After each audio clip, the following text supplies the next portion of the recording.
Bilang dancer, hindi lahat sa amin ay naging sikat pero marami sa amin ang naging bahagi ng kasaysayan. Nakasama ko ang mga naging sikat, ng mga artista at mga naging alamat at mga tahimik na bayani ng entablado. At dito sa LNB, buhay ang mga kwentong yun.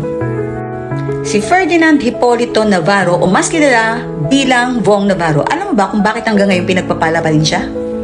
Kasi sobrang bait ng taong to. Naalala ko si Vong nung mga panahon na kasabay pa namin silang sumasayaw ng Street Boy sa Itbulaga. Sikat na sikat sila noon, syempre hanggang ngayon naman, di ba?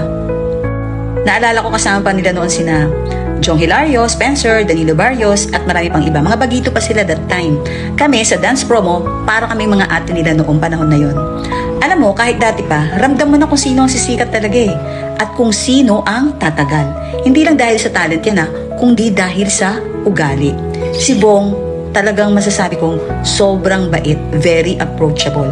Naalala ko pa, inakbayan niya ako noon, sabay sabi niya, "Yo, Insan," sabi niya gano'n.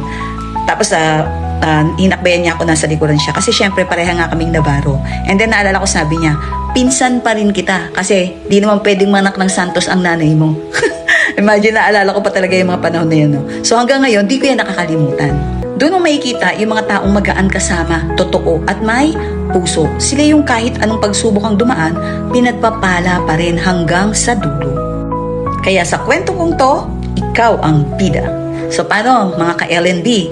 Kung dancer ka din dyan, nakatulad namin at nakaka-relate ka dito, comment mo lang opinion mo sa video ko na ito. Kaya dito sa kwento ko na to, ikaw ang bida. So hanggang sa susunod kong chika ng mga bida, see ya mga ka-chika!